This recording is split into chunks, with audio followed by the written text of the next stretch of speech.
এ অমুকের তো কাল যে মামলার তারিখ আছে তাদেরকে ফোন দি। হ্যাঁ হ্যালো ভাই, আমরা তো যে কাল যে মামলার ডেটিকে আছে, কাল থেকে তো 10টা বাজে আমরা চলি, এই তো হাজির আছে কাল, বুঝলেন নি? বালসালের উকিল রাখতে ভাই ভাই ভাই ভাই ভাই ভাই, সম্মানী লোক উকিল সাহেব আপনি ধাক্কা দিলেন কেন? আর এই জ্ঞান বালের ভাই কিসে কিসে কিসে ভাই? কাইলা আর বউ আরে কয় আমি হ্যাঁ। জামা কাপড় কিনে একটু ধুই দেন। হ্যাঁ মেজাজ এত খারাপ হচ্ছে, আমি কইছি তোরা আজকে ডিভোর্স দিবি, আমি উকিলের কাছে যাবো। হ্যাঁ। মামলা করতাম এতার কাছে গেছি, উকিলের কাছে যাই দেয় এতার বউ আইলে আলি মাঝি দেয়। তাইলে ভাই এখন ভাবিরে কিভাবে ম্যানেজ করছেন? আর ভাবিরে ম্যানেজ করবো এটি আর তো জামা কাপড় তো ধোয়া ধোয়ায়, এবার গরম মশায়।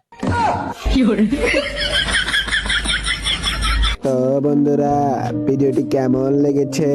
ভালো লাগলে লাইক কমেন্ট শেয়ার করে যাবেন।